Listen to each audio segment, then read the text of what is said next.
So,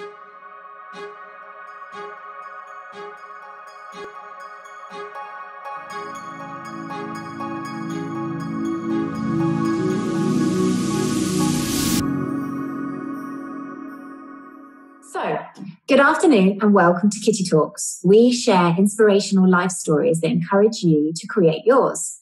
And today I have with me Michelle Elman. Hi, Michelle. Hi, thanks for having me. Michelle is wonderful, and she is a Board Accredited Life Coach who specialises in body confidence. She's the creator of Scarred Not Scared campaign, where she shares her own personal story of having 15 surgeries by the age of 20 with her audience of over 20k followers on Instagram. So Michelle, welcome to Kitty Talks. Hi, thank you so much for having me, and it's great to be here. Well, I'm really, we just had a quick chat beforehand, and I'm really excited about talking to you a little bit more in depth and in detail, because as a woman who's had and still continues to have massive body issues, I think you speaking up and what you're doing in the world is really admirable. And, not many people can be that honest and open about their journey. So I was really excited that you came on. I sort of only have one mode, which is like oversharing mode. So that's how I am and how I am in real life. So you're coaching, like you're a coach, you work with individuals around body confidence? Yes. I'm a life coach. I'm trained in NLP, timeline therapy, hypnotherapy, and NLP coaching. Wow. I got trained, it's nearly 3 years ago now. And it was after I got qualified, after I got my bachelor's in psychology. And I accidentally found it just Googling hypnotherapy one day, wanting to do a bit of research into hypnotherapy because I'd had a few good experiences with it. And came across this world which unleashed all these new techniques that made no sense to me but somehow worked. And that's how I got into all of it. Okay, fantastic. And obviously in your bio and obviously on your website, you're really open about the fact that you had loads of surgeries, like when you were a lot younger. Can you tell us a bit more about that? So my first surgery started when I was probably 1 year old. I've had a punctured intestine, obstructed bowel, a cyst in my brain, a brain tumour, and I have a condition called hydrocephalus. It was scattered throughout my life. I had a bulk of the surgeries when I was a baby, then at 7, then at 11, then at 19, and my most recent hospitalisation was in September. Oh my God. And parts are complicated, parts are connected. It's a medical history that isn't compared to most and doesn't really make a lot of sense to most doctors. But where my campaign started was the fact that a lot of people go through these surgeries, but there's not really enough support in terms of a community, in terms of not being alone, and in terms of the psychological effects of physical illness. And that's where I kind of started talking about all of it. And before I knew it, all these people were reaching out. And I definitely realized I wasn't alone, but I didn't realize how needed this conversation was. And that everything I'd been feeling growing up, because not only do I have scars all over my stomach, but I also had headaches for the majority of my life. I realized that by talking about all of this, it undid a lot of the shame around chronic illness, chronic pain, and having a body that is very different from the norm. Wow. And how did that make you feel? Because obviously as a child in and out of hospital, that must have really kind of alienated you, I'd have thought, from your friends. And it was also the fact that I just always felt different. And as a child, what you want more than anything is to fit in and be like your friends. But there's something very curious about the fact that you get to an age where you don't realize you're different. And then suddenly at one point in your life, you realize, oh, wait, there's something different about me. Oh, wait, someone's staring. And it's usually, or at least for me and for a lot of the people who follow me, it's this moment where someone looks down on you or pities you. Right. And you realize that you're not as capable as someone else because someone is looking down on you for whatever reason. My moment was when I decided at 9 years old that I was going to wear a bikini. All my friends had started wearing bikinis. And I said to my mum, I want a bikini. And she paused for a small second. And I was like, are you sure? And I was like, yeah, I'm sure. I was wondering why she was acting weird. Went to the shop.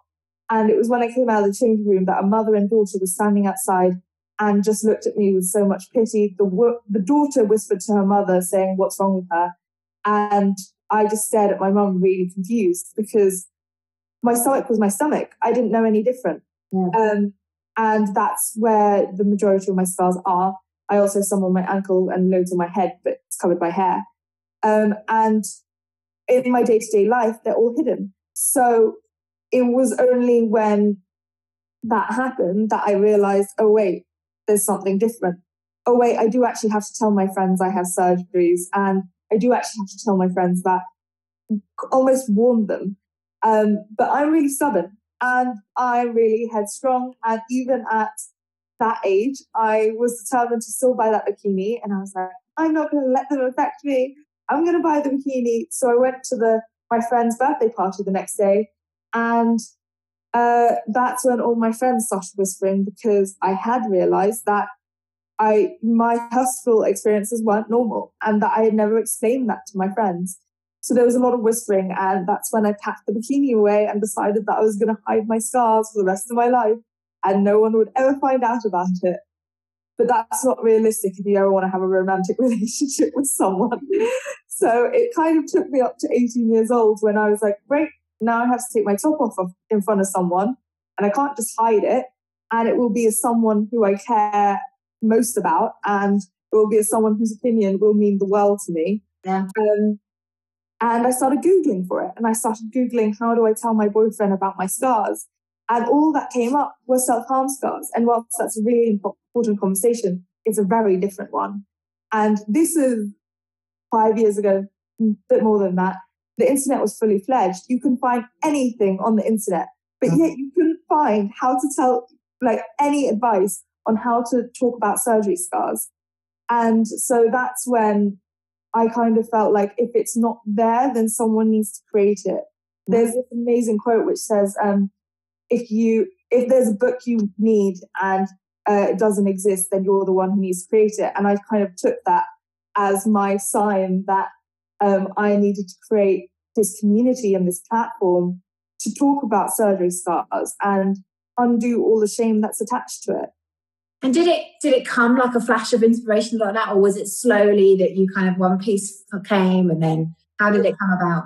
It definitely trickled through. So the first point was when I was 18 and I started Googling it. I was like, why is this not on here? And then I went through uni struggling, trying to figure out how to tell boyfriends all through uni. And then I graduated, and in my last year, in my second year of uni, I went into hospital for an obstructive bowel. And the following year, I got PTSD, which was a result of all the other surgeries. I would probably say I had repressed all my memories when it came to that. I think I wasn't old enough to deal with them. And it's very hard for an 11-year-old to make sense of things that most people don't go through until they're 80 or 90 years old. So I just pushed through and kept pushing through until I reached breaking point at 20 years old and got PTSD and just started hysterically crying every day for 3 months. Finally went to see a psychologist, which is ironic because it took me 3 months to do that, considering I was doing a psychology degree. And I was telling everyone else to go see a psychologist, but I couldn't get myself there. And when I eventually did, I actually had to leave my keys at home. So I couldn't return home. And this was in the middle of winter. So I was like, well, it's either I go or I stand on my doorstep for an hour in the freezing cold. So I've got to go now. I literally forced myself there. And then there was something about the therapy model that didn't work for me. It was the first session where she said, you have this thing called PTSD, and you're going to have this for the rest of your life, and we're going to teach you how to manage it. And as I said, I'm really stubborn and really headstrong. And I was just like, no, I was fine yesterday. I can be fine tomorrow. You can't tell me this is going to be the rest of my life. I can't just accept these symptoms for the rest of my life. I'm a very happy person. I still identify as a very happy person. And this person who's been crying every day for 3 months is not a person I know or want to be.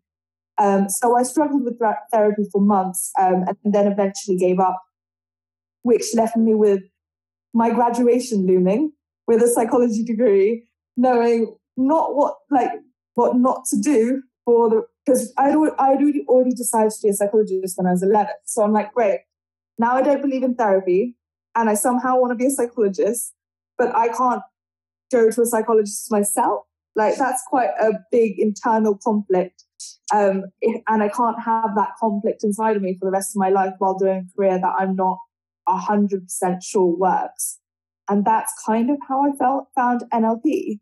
But through that, I undid a lot of my own issues with my body and my appearance. And then when I had just finished training and decided I was going to go to Australia for a month, clear my head, fresh start, and then I'd start my business when I came back. And I was talking to my friend and I was saying, like, I really want to dig into body confidence. It's something which has always been a passion of mine. My dissertation was on confidence, but I want to go even more niche and just talk about body confidence because it just made me so sad. At the time, I was volunteering in Great Ormond Street Hospital, and it made me so sad that I was walking around the ward and every single child there had a scar, but no one was talking about it. Right. So I was talking to her about it, and then she said, okay, well, if you want to be a body confidence coach, why don't you, we were in Australia, so we were in big swimsuits the whole time. And she was like, well, why don't you wear a bikini if you're so proud of your scars? And I just never considered it. And almost without thinking, I went, people with scars can't wear bikinis. And wow. It's so funny when that old mentality gets stuck in there and it comes out your mouth before you think. And I go, whoa, that's something that needs fixing, because now I have this NLP brain, which can't just leave a limiting belief in my mind like that. And for those people listening who maybe haven't come across NLP, give us, because obviously you and I understand it, but give people out there listening, you know, how NLP works and, like you said, about collapsing limiting beliefs. Yeah. So for me, NLP is about being more future orientated than therapy. It's about fixing your problems, not managing them. And it's also about realizing your potential more than therapy is. Therapy is more about talking about the problem, and NLP is more about fixing it. That's how I differentiate between the two.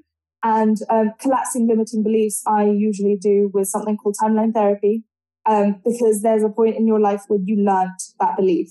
And all beliefs aren't factual, even the good ones. And therefore you can break them because they don't hold up to quantum theory, which is really boring. And so therefore you create a boundary around it, and you can break that boundary neurologically and not hold it as a limiting belief and something that prevents you. Because when you have a limiting belief, it means you perceive the world in that way with that belief imprinted on it. And therefore you can't. So actually, it's probably best if I give an example. If you believe you're bad at writing, for example, yeah, and you go through your life thinking that you're bad at writing, you will find all the examples in the world to support that belief, because your brain doesn't want to have this internal conflict. Mm-hmm. But if you remove that limiting belief, you'll start to be open to the possibility of being a good writer. But more than that, you'll start to remember the instances in your life when you're complimented on your writing and have just blocked out from your memory because it doesn't fit in line with your beliefs. And so using a number of techniques, you can really easily remove these limiting beliefs and start fact-checking them and factually disproving them. And this obviously unleashes this whole potential that you realize almost that anything is possible. And it gave me this huge burst of energy just coming out of it. And then going to Australia with this huge burst of energy, thinking anything was possible. And my friend being like, oh, well, anything's possible, but not wearing a bikini. And so I was like, okay, I have to face that head on. And I decided that the summer of 2014 would be the summer I wore my bikini for the first time. And I already had a trip planned to Florida in July, and that was going to be when I wore my bikini for the first time. And really funnily, the night before, I'm packing for Florida, and I realized you can't wear a bikini if you don't have one. And I was like, great, okay. So I went like on ASOS, shopped like instantly, tried to find as many bikinis as I could. They all came, they all did fit. And I went, you know what, maybe this goal isn't the right time to smash it. Like maybe it's just, let's push it back another couple of months, maybe next month, maybe next year, as we all do. And then I was going to Florida for a coaching retreat where I wasn't being the coach. I was being a participant because I'm obsessed with this world and I love this world as a participant as much as I do as a coach. And I was sitting there, and on the first day, someone comes back from the lunch break and stands up and goes, I just wore a bikini for the first time. And you can imagine feeling in my chest, sinking, being like, oh, great. A sign from the universe. Exactly. And so I'm like thinking about this the whole day. I haven't said this to anyone. I've made a few friends by this point. And then I mention it to these two women who I made friends with. And I was like, oh, well, I did have this goal, but I didn't bring a bikini. And they were like, and I was like, I can't find one in my size because I'm plus size. And in England, it's quite hard to find plus size bikinis. At least 2 years ago it was. And they both were, you do realize we're in America. And you can find a plus size bikini really quite easily. And they dragged me down to the hotel shop. And I was like, they're not going to have a bikini in my size. But we went through the whole store. There were like 10 different bikinis in my size. They got all 10, put me in the changing room, and were like, you're buying one, even if it doesn't look great, you're buying it. And I wore a bikini for the first time, thanks to two amazing, beautiful friends. And it was the most liberating feeling, not because no one stared, but because I didn't care. And because I was doing it for me, I really didn't mind that people were staring. And it was in that moment that it was the funniest thing happened, because I was sitting down and I was kind of feeling really proud of myself. And one of my friends just happened to say like, oh, what's that tattoo on your wrist?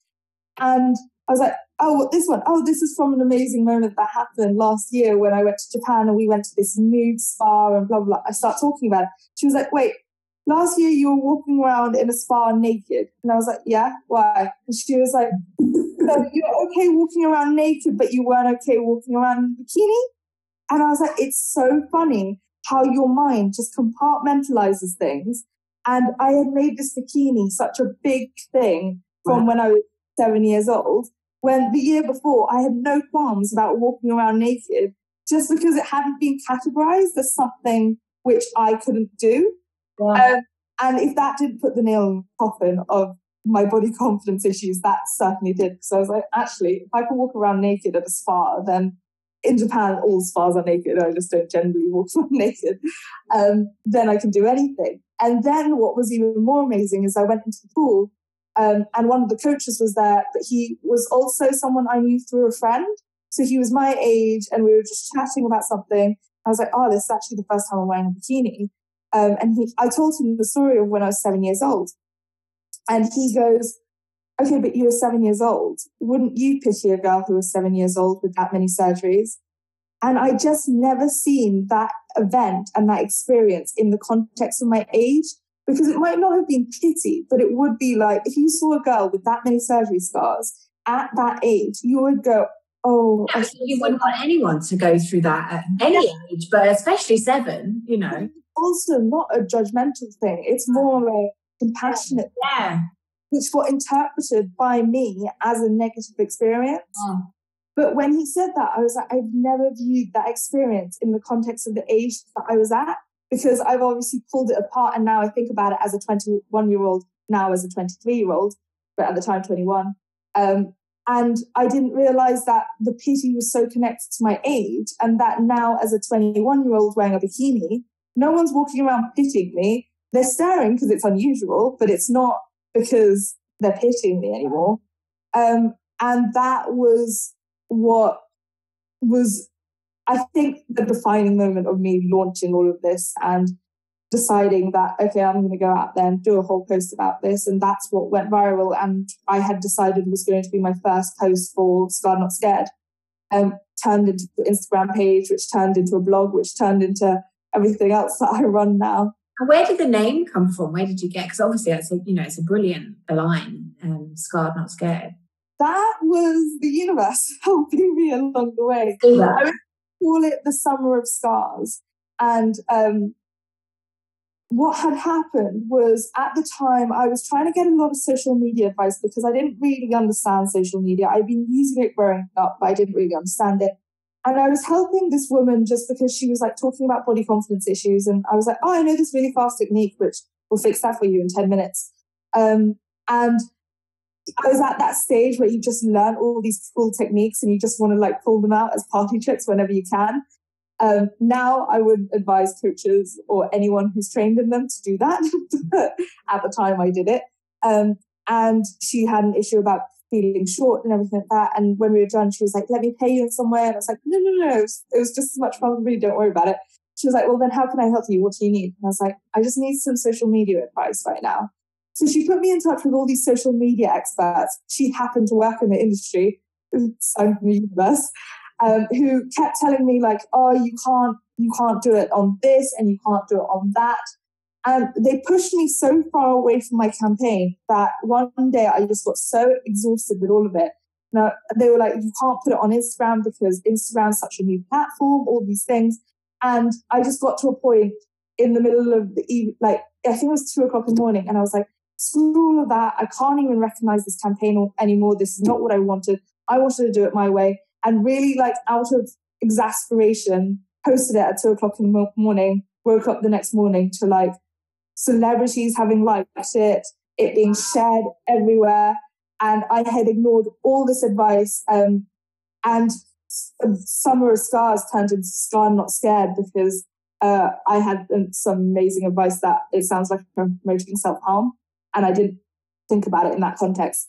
And so it turned into Scar Not Scared because I also think there's something about emotional scars that come with the physical scars, which get incorporated in it. And that's it. To me, it just I love the name myself because it epitomizes how I felt in that moment. It was like the first time I was just so liberated by not being defined by my fear. And the funny thing is with surgery is that, especially when you grow up with chronic illness, the worst of my surgeries happened when I was 11 years old. And when I came out of that, I was so scared to go back into hospital. And I stopped doing everything I loved. I used to horse ride. I stopped doing that just in case I fell off the horse. I used to wakeboard, but I stopped doing that just in case my head hit the water at the wrong angle. I stopped doing everything I loved to do. And it was only 8 years later when I went into hospital again. And I went, I've just spent the last 8 years of my life being so cautious, and I still went back into hospital. And so after that, this was the year YOLO was a phrase. I was like, I'm going to have a YOLO summer and do everything that's terrified me for the last 8 years and break. And this is way before NLP. This was like me at 18 years old, and break all these like, I can't do this, I shouldn't be doing that rules that I created. And that is kind of how I also envisage Scar Not Scared, because I think when you have illness, you start limiting yourself and you start getting scared of everything, because especially when you're a child growing up with a chronic illness, it's always said out of love, but it's like, oh, you shouldn't be doing that. Be careful. Watch out. You're not like other people. You're not like, just be careful. And that's why the scared part of it also resonates with me and people with chronic illness, because it's the fear of going back into hospital, the fear of injuring yourself can be more debilitating than the illness itself, and you end up not living your life. Yeah. And that's what happened when I went into hospital when I was 19, because I was like, okay, fine, I've been really cautious for 8 years, and maybe that was the reason I stayed out of hospital for 8 years. But I also haven't lived my life at all for the last 8 years. I stopped doing everything I loved. And what if one of these hospital experiences lead to my death? What am I going to have then? Like just a whole life of experiences where I didn't do just in case. That just didn't add up to me and didn't make sense. And that's why I think it's also about just, it's okay to have fear. It's just not okay to let that fear dictate your life. Mm. And that's your message now, isn't it, to people out there, isn't it? Because, you know, it's bringing awareness to the issue. Yeah. And showing people that, like you said, they don't have to be defined by that, issue as such, or supposed issue. Yeah, absolutely. I'm not a fan of labels, and I'm not a fan of even my own condition. I don't actively use it or identify with it, because I think, to me, they just, even the word disability, like in it is it's so negative. And why focus on that? I want to focus about the ability I do have and the things I can do. And I could spend all day thinking about all the things I can't do and the ways I'm different. Or I can start thinking about the ways that I am still able to do a lot, given I don't know about you, but I don't know many people who have my hospital record who are as able and capable as I am, in terms of, I'm not limited in terms of my mobility. I'm not limited in terms of my mentality. And that is what I'm grateful for. And I think the way you respect people who haven't had that opportunity is by making the most of your life. So what would someone's out there, they're listening to this interview and, they're going through some stuff at the moment. Maybe they have been labelled, maybe they have been given a condition. What would your advice be to people out there who maybe at the start of their journey and they are feeling encroached or, shut in by this label that they've been given? How would you set to approach it?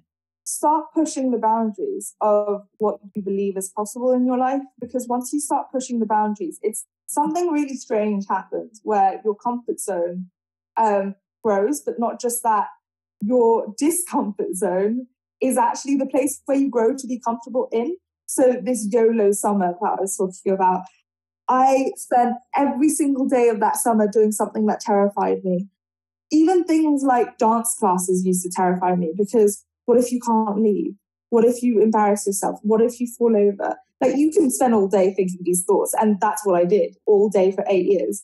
And so I just went to a dance class. And the thing that I had in my head doing all these things is, you can leave at any point. You can leave at any point. Just get there and do it for 5 minutes, and you can leave at any point. And saying that to myself has always got me there, and has never meant I left after 5 minutes. And just pushing that boundary. I also went on a hike that summer, and I hated hiking. It was in Hong Kong, where it's 95% humidity, and I hated hiking because you can't just leave when you want to leave. But once you start, you get to a point where you can't turn back. Yeah. And then you get to a point where if you turn back, it's the same distance as if you kept going. Yeah. I was stuck in the middle of a mountain looking up at this third uphill climb that we had, with my sister going, just one more, and it's all downhill from there. And she was lying to me the whole way. And I was just in the middle of the mountain and felt like it was the perfect metaphor for my life, because I was halfway through, had just started freaking out. I had started freaking myself out, actually, is what I realized. And I had created this panic attack in my head by just creating worst case scenarios. And I was in the middle of the mountain, and I was like, this is literally my life at the moment. I can either keep doing what I've been doing and be terrified the whole time, or I can just keep going. I keep going, and then at the end, I can be proud of what I've done. Even if it was the worst experience of my life, I've done it. But then when you get to the end, you never feel that way. When you get to the end, you never go, oh, that was the worst experience of my life, I'm never going to do it. You go, whoa, I just accomplished something huge. So are you saying then, rather than being defined by what they said your condition, you should do within your condition, you decided to turn it round and say, actually, I'm just going to stretch my boundaries, stretch stretch what I think is possible for myself in a different manner. And actually it shifted you out of even anywhere near how you were being defined. So what's quite funny is I posted about this recently on Instagram, because I said that sometimes it's not about doing what's responsible for your health, because you get told, be responsible. When you have chronic illness and chronic pain, you get told, be careful and be responsible more times than you get told anything else. You're not being responsible if you go on a hike and let's say you get caught in the middle of the mountain and you have a headache. What the hell are you meant to do? That's not responsible. Yeah. And I just got so frustrated with that word, because I'm like, who else lives their life being responsible? That's just the weirdest concept into me. So I posted about it, and I got so much backlash from people who had never had health conditions being like, well, that's not what the doctor would say you would do. And I was like, well, the doctor doesn't have to live my life. The doctor doesn't have to live every day in pain. And the reason why I started talking about it was because I have a lot of people who I follow who also have chronic pain. And it was one woman who had cystic fibrosis. And she said that running, she's been told she shouldn't be running because it's really bad for her health. It makes her cystic fibrosis worse. And she went for a run because she was like, I know it's not the responsible thing to do. I know I'm going to be strapped to my inhaler for the next 2 hours. But you know what? It was bloody worth it because it gave me the best high and it was great for my mental health. And that's what I needed because running was the best. Like, running was the thing that made her feel capable. Running was the thing that made her feel able, made her feel like she wasn't different and wasn't limited. So why not do it? I'm not saying go do it every day. I'm saying just pick the boundary and it's okay. And if you're going to have the chronic illness for the rest of your life, you might as well live your life enjoying it and you enjoying what you can do instead of just focusing on the things you can't do. And I know all the doctors listening to this are going to be like, this is ridiculous and it's irresponsible and everything like that. But you live my life and then tell me whether I should be dictated by responsibility. Right. No, it makes total sense because what you're saying is that when you're given a condition like that, you're given almost like a remit of how you should live your life within. And then you live within those confines. But what you're saying is by breaking through those barriers, you're defining how you live and actually you're creating your path rather than it being given to you to live in a sort of smaller way. Kind of the agreement they set up is if you're careful, you never end up being in hospital. Like, you should do all this. You have this condition now. This is how you have to act. This is how you have to behave. This is who you are. Yeah, this is who you are. This is how you identify. This is how you should behave. These are the things you can't do. These are the rules for this condition. Yeah. So I obeyed all the rules for 8 years. And where did it lead me? Back into a hospital bed. Because, newsflash, that's what happens when you have chronic illness. And it's not my fault. It's not because I did something wrong. It's not because I didn't follow the rules. I followed the rules and I still ended up in hospital. So why not follow the rules and still end up in hospital and have as much fun as I can in the meantime? And would you say that's what accounted for your shift? Because obviously you started living life that way. Yeah. You started living life in a different way. And as such, confidence grew behind it. You know what's quite funny is I actually account that for my breakdown. Is because what happened was I went into hospital in the middle of second year. The second year summer, so like 3 months later, was when I had this YOLO summer. And then about 3 months after that is when I had PTSD. And it's because I think what my mind did was, wait, you're starting to face these things. I think you're mentally strong enough. If you're mentally strong enough to face all these fears, you're mentally strong enough to face all these memories as well. And so, I mean, this is really backwards if people really strongly believe in the medical model that this is how I view my life. Because my mind, my unconscious mind knew I was ready to handle all the memories. It led me to this roadblock and this mental breakdown that I needed to have in order to be liberated. Okay. And so it's almost backwards. It's almost like I needed to, like, there's no way I could be living the life I had now without having gone through the sifting of the baggage that I had carried through my whole life. And I think until I started facing the outer fears, like going on a roller coaster and going on a hike, it's not big things, but to me they were massive. Then my mind started going, okay, I'm getting on board with this. I'm getting on board with the fact you're going to start facing your fears. Here's your biggest fear. Here's everything that you've ever been terrified of. In one day, I'm going to just bombard, because I was sitting in the middle of a psychology lecture when this happened. And it was like a Rolodex of memories just flashing for, it was the lecturer had said, she was talking about chronic pain and the psychological effects of it. And she said, usually when you walk into a hospital room, the first thing they'll tell you is that they're not crazy. I had a psychologist walk into my hospital room when I was 11 years old. And she introduced herself, told me she was a psychologist. And I yelled at her going, I'm not crazy. I don't need a psychologist. And as soon as she said that, it was like I flashed back to my 11-year-old self and all these memories started flooding in that I had partially blocked out, partially didn't want to think about. and was now confronted with all these memories that I did have to sift through and sort through and make sense of. No, I can totally with you with what you're saying. Like, I think you have to break down to break through. And actually, another gentleman I interviewed on Kitty Talk was very open about the fact that he'd been abused as a child. And then on the radio at 28, he basically heard all the triggers around abuse. And that was what cracked exactly a similar experience to what you had. It was almost like he was at a point where he could deal with it in his development, and it cracked him open. Yeah.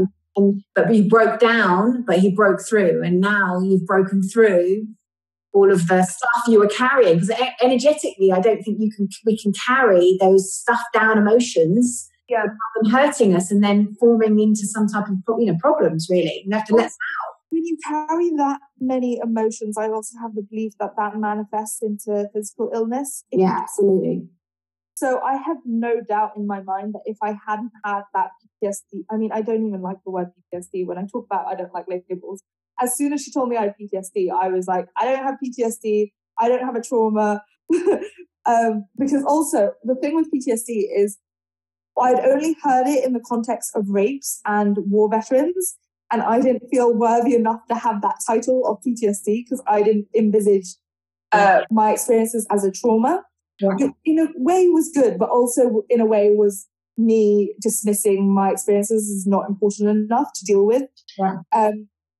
And so when I went through the PTSD and all of that, I hated that label.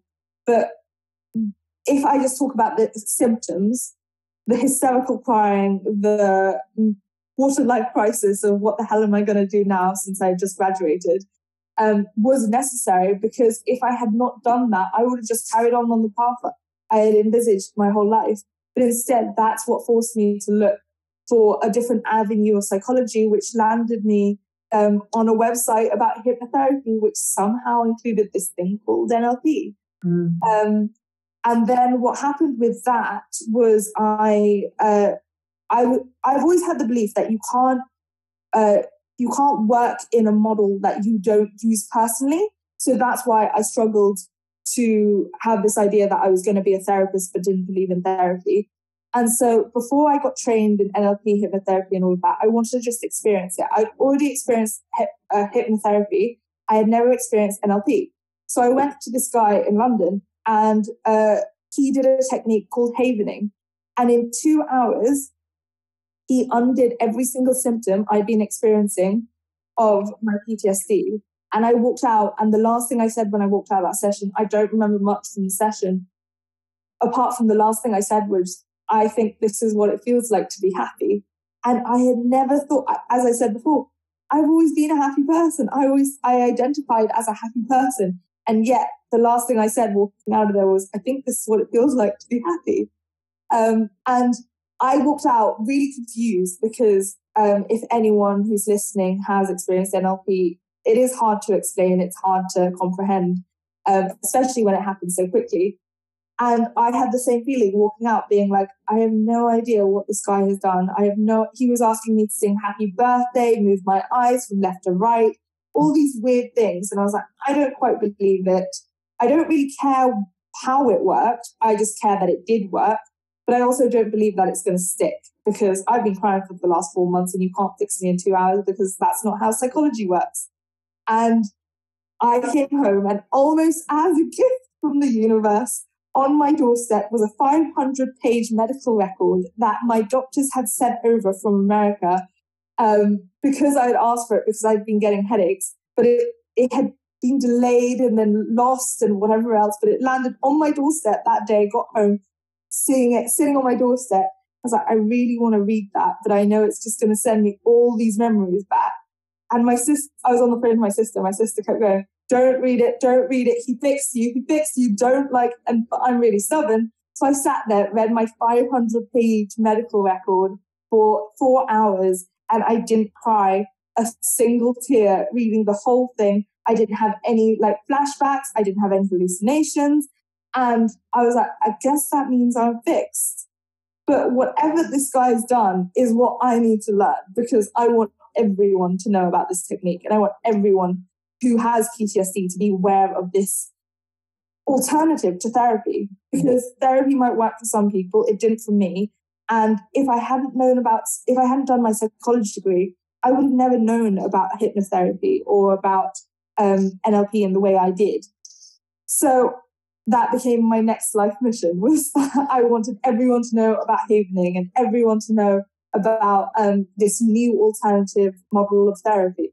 So would you say to people out there listening, they're trying to find their passion and their purpose, they're trying to find their place on earth, they're trying to make a difference on the planet, from listening to your story, it sounds like you followed your intuition about what to do next. What came up for you, you just went and followed and did it. Yeah. Something I was saying today, actually, on my Instagram, I was saying that if something sticks in your head and you're prodded in that direction more than once, start listening to it, because if it's come back a second time, there's usually a reason behind it.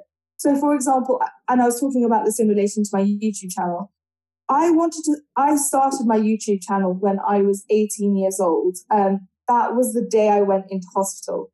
And I found it so hard to watch that YouTube channel, that YouTube video, because I was in pain while I was filming it and I didn't realize why.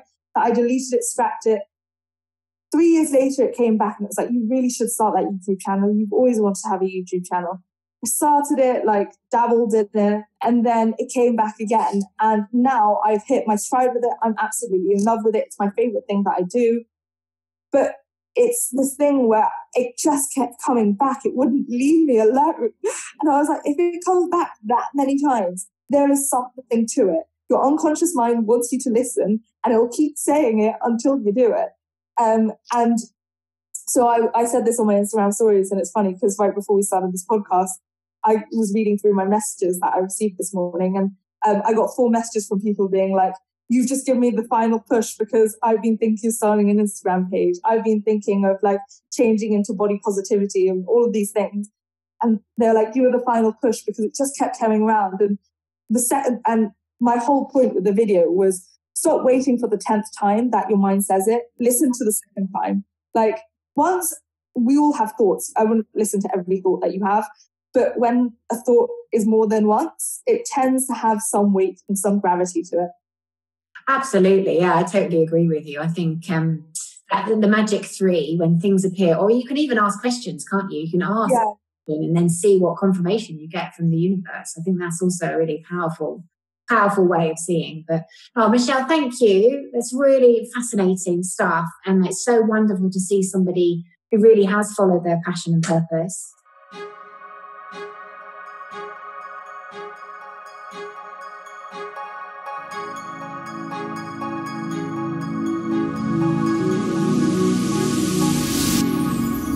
Thank you so much for listening to Kitty Talks. Be sure to head over to our kittytalks.com website and become a member of our exclusive club, and you'll get free interviews and access to our private Facebook group, exclusive webinars and secret success interviews. See you there.